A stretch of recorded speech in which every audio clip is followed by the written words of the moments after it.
Shalom saudara-saudara yang Tuhan Yesus kasihi. Selamat sore, selamat bertemu kembali dalam kasih Tuhan kita Yesus Kristus. Hari ini tepatnya tanggal 28 Juni 2020. Hari Minggu saya bersyukur kepada Tuhan buat anugerah Tuhan yang besar, kasih Tuhan yang besar, kebaikan Tuhan yang luar biasa yang Tuhan curahkan bagi kita sehingga sampai sekarang kita tetap ada dalam kondisi sehat, kondisi luar biasa. Itu semua karena Tuhan baik. Saudara-saudara yang terkasih, anak-anak Tuhan, sahabatku, keluargaku dimanapun berada, ada beberapa hal yang saya mau sharing sore hari ini dalam beberapa menit ke depan tentang apa yang saya dapat dari Tuhan. Ini merupakan bahan khotbah saya tadi pada waktu ibadah minggu. Lalu saya ingin untuk share kepada saudara-saudara, percaya bahwa kebenaran yang ketika kita menerima kebenaran, maka kebenaran itu akan memerdekakan kita. Bapak Ibu yang Tuhan Yesus kasihi, sahabatku di mana berada, tadi ada satu kisah yang saya ceritakan, saya sampaikan kepada jemaat Tuhan tentang bagaimana pohon arah yang bertumbuh ada di kebun anggur Tuhan. Saya mengisahkan tentang bagaimana kita hidup sebagai orang yang sebenarnya kita tidak bisa mendapatkan keselamatan, tetapi Tuhan mengizinkan, Tuhan berkemurahan hati, Tuhan memberikan anugerah sehingga kita mendapat keselamatan. Jadi kita ini seperti Israel yang dicangkokkan saudaraku. Jadi pada waktu dulu kita menjadi cabang-cabang liar, tetapi sekarang ketika kita percaya kepada Yesus maka kita dicangkokkan. Nah, saudara yang terkasih dalam Tuhan Yesus Kristus, hal-hal ini perlu kita pahami dengan benar bahwa tujuan Tuhan untuk menyelamatkan kita, tujuan Tuhan untuk mengambil kita untuk tinggal di dalam kebun anggurnya Tuhan, itu bukan hanya semata kita hanya sekedar tumbuh, tetapi ada maksud Tuhan di balik semua itu. Kita harus berbuah. Nah, ketika dalam kisah dikatakan bahwa sudah 3 tahun pemiliknya datang mencari buah, datang mencari buah pada pohon ara tersebut yang diizinkan Tuhan, diizinkan pemiliknya tumbuh di kebun anggur. Sampai sudah 3 tahun pemiliknya datang untuk mencari buah untuk mau dinikmatinya, tetapi ironisnya tidak ada buah satupun yang didapatinya. Mungkin didapatinya pohon ara itu gemuk, pohon ara itu segar, pohon ara itu lebat daunnya, pohon ara itu hijau daunnya, tetapi yang dicari itu bukan seberapa lebatnya pohon itu, yang dicari itu bukan seberapa besarnya pohon itu, seberapa mekarnya daun-daunnya, tetapi yang dicari adalah ada buah atau tidak. Karena saudara yang terkasih dalam Tuhan Yesus Kristus, pohon itu, tumbuhan itu ditanam oleh pemiliknya, bukan tujuan hanya semata untuk dia bertumbuh besar, tetapi ada goal akhir. Apa itu goal akhir daripada tujuan daripada menanam pohon tersebut, yaitu menikmati buah. Bapak Ibu yang terkasih dalam Tuhan Yesus Kristus, kita boleh bertanya kepada diri kita sendiri bahwa buah apa sih yang sebenarnya kita sudah hasilkan dalam hidup ini. Tentunya yang kita hasilkan harus buah yang bisa dinikmati oleh pemiliknya, buah yang bisa dipetik oleh pemiliknya dan bisa dinikmati menjadi kesukaan hati bagi pemiliknya. Nah, saudaraku, kita adalah pohon ara yang tumbuh dalam kebun anggur, dan Tuhan mau supaya kita menghasilkan buah. Tuhan mau supaya kita menghasilkan sesuatu di mana Tuhan bisa merasakan manisnya buah itu, nikmatnya buah itu. Nah, tetapi banyak anak-anak Tuhan sekarang gagal, saudaraku. Mereka hanya gagal. Mereka berpikir bahwa saya cukup jadi orang Kristen, saya cukup di KTP saja, saya itu tertera kekristenan saya. Tetapi sampai kepada menghasilkan buah, mereka belum bisa. Bapak Ibu yang Tuhan Yesus kasihi, saudara-saudaraku yang Tuhan Yesus, ada satu hal yang saya lihat akhir-akhir ini pada anak-anak Tuhan yang sering terjadi. Mereka berpikir bahwa mereka hidup kudus itu sudah cukup. Mereka berpikir bahwa mereka pergi ke gereja itu sudah cukup. Mereka berpikir bahwa Mereka tidak marah orang, itu sudah cukup. Mereka berpikir bahwa mereka tidak stres, itu sudah cukup. Mereka berpikir bahwa yang penting mereka menjaga kekudusan, sudah cukup. Bagi saya saudara, itu tidak cukup. Tuhan itu menghendaki, oke lah kita boleh hidup kudus. Tetapi tidak ada buah yang kita hasilkan dari hal itu. Oke lah kita rajin gereja. Dan itu menurut kita baik. Tetapi apakah buah dari semua itu yang bisa kita hasilkan? Saudara boleh berkata bahwa saudara boleh rajin gereja. Saudara boleh berkata bahwa saudara boleh sudah tidak merokok. Saudara tidak minum mabuk. Saudara tidak pergi ke tempat pelacuran. Tapi pertanyaannya, buah apa yang saudara hasilkan dari itu? Ada banyak orang yang hidup kudus tapi tidak hidup di dalam kasih. Ada orang yang rajin gereja tapi pelitnya minta ampun. Ada orang yang rajin persekutuan, rajin melayani, tetapi hatinya tertutup buat orang lain. Ketika ada orang yang susah yang datang kepada dia, hatinya tidak terbuka. Padahal dia orang rajin ke gereja, padahal dia orang kudus. Hidupnya itu penuh perhitungan dengan orang lain. Dia bilang dia melakukan hal-hal yang baik, tetapi saya mau katakan, apakah ada buah yang dihasilkan atau tidak? Apakah ada sesuatu yang kau buat di luar sana dan nama Tuhan dipermuliakan atau tidak?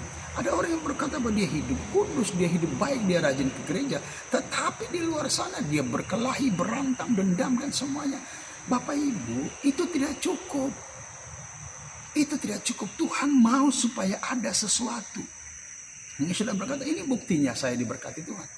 Mungkin sudah berkata, ini buktinya pekerjaan saya berhasil. Amin. Tuhan menghendaki pohon ara itu bertumbuh lebat. Tuhan menghendaki pohon ara itu dia besar batangnya. Dia menghendaki pohon ara itu dia lebat daunnya. Tetapi yang lebih Tuhan mau adalah apa? Buah yang dihasilkan.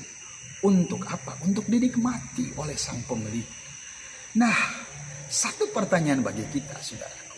Apa sih dalam hidupmu yang sudah engkau tahu, yang engkau sadari bahwa perbuatanku ini menyenangkan Tuhan?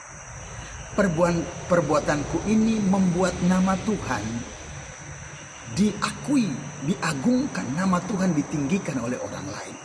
Sikapku ini, gayaku ini bisa membuat orang lain paham bahwa oh memang benar Tuhan yang dia sembah adalah Tuhan yang luar biasa. Kalau engkau hanya sekedar hidup kudus tanpa melakukan hal yang membuat orang lain mengakui Tuhan adalah Tuhan dan juru selamat yang hebat, yang luar biasa. Apa bedanya engkau dengan orang di luar sana? Bahkan saya boleh bilang saudaraku, orang di luar sana mungkin lebih kudus daripada engkau. Mungkin lebih menjaga mereka punya kehidupan supaya jangan tersentuh dengan dunia luar. Kita boleh melihat sahabat-sahabat kita yang ada dimanapun, misalnya sahabat kita yang ada di minta maaf yang ada di agama Muslim, begitu luar biasa dia menjaga kekudusannya sampai berpakaian yang luar biasa sampai menutupi segala auratnya. Sebenarnya saudaraku itu lebih dahsyat. Tetapi bagi orang Kristen saudaraku, tidak hanya sampai ke situ. Ayo lakukan sesuatu dan orang bisa memandang apa yang kau lakukan. Lalu saudaraku, lalu mereka memuliakan nama Tuhan. Mereka meninggikan nama Tuhan.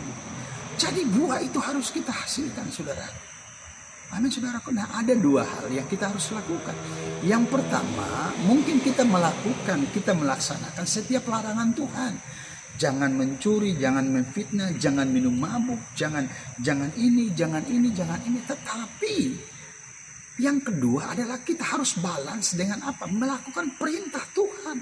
Tuhan larang kita jangan bikin ini. Oke, kita ikuti, aku sudah ikuti. Tapi perintah Tuhan. Seperti seorang pemuda yang mengatakan kepada Yesus, "Guru, bagaimana cara aku masuk surga?" Tuhan Yesus berkata bahwa melakukan semua hukum Taurat. Dia berkata, aku sudah lakukan semua hukum Taurat. Semua aturannya rinci aku sudah lakukan. Lalu Tuhan Yesus berkata bahwa jualah segala harta milikmu. Pertama, saudara, jualah semua harta milikmu. Dan mungkin yang kau bagikan kepada orang miskin, kemudian ikutlah aku. Nah ini yang berat. Ada orang yang sudah taat beragama, tetapi masalah kasih, urusan kemurahan hati, urusan mengampuni, urusan memaafkan, belum. Untuk itu Bapak Ibu jemaat yang Tuhan Yesus kasihi, sampai kepada titik apa? Tuhan menikmati buahnya. Ada orang yang hanya senangnya sendiri. Ada anak-anak Tuhan yang hanya menikmati apa yang dia lakukan sendiri tanpa dia menghiraukan apakah Tuhan menikmati atau tidak. Nah, ini penting saudaraku. Kita datang ke gereja, kita dengar firman Tuhan, kita dengar khotbah, dan itu mungkin mengenakan hati kita seketika ketika kita ada di gereja. Tetapi pertanyaannya, apakah Tuhan disenangkan atau tidak? Kita senang, kita dengar khotbah. Tetapi kalau saudara mau menyenangkan hati Tuhan, berarti khotbah yang saudara dengar, firman yang saudara dengar, praktekkan. Firman yang saudara dengar, lakukan. Maka Tuhan disenangkan. Amin. Maka Tuhan disenangkan. Lakukan firman, maka kita akan kuat, kita akan kokoh. Nah, saudara-saudara yang Tuhan Yesus kasih, ini penting saya sampaikan kepada kita. Pesan Tuhan adalah ketika Tuhan mendapati bahwa pohon ara itu tidak berbuah, maka dia katakan kepada penjaga, tebang saja. Untuk apa dia hidup? Sia-sia, percuma dia hidup. Lalu apa saudara penjaga kebun anggur itu berkata kepada Tuhan? Izinkan dia hidup tahun ini lagi. Izinkan dia, aku akan mencangkul, aku akan memupuknya, siapa tahu tahun depan dia hidup. Bapak Ibu yang Tuhan Yesus kasih, kalau selama ini engkau tidak melaksanakan kebaikan, engkau tidak melaksanakan firman Tuhan, engkau tidak hidup dalam kasih, hidup dalam kemurahan hati, hidup dalam mengampuni, hidup dalam saling tolong menolong, dan Tuhan masih biarkan kau hidup sampai hari ini, berarti saudaraku, itu kemungkinan Tuhan masih kasih kesempatan. Tuhan berkata kepada pemiliknya mohon kepada Tuhan, izinkan dia hidup tahun ini lagi. Aku akan pupuk dia.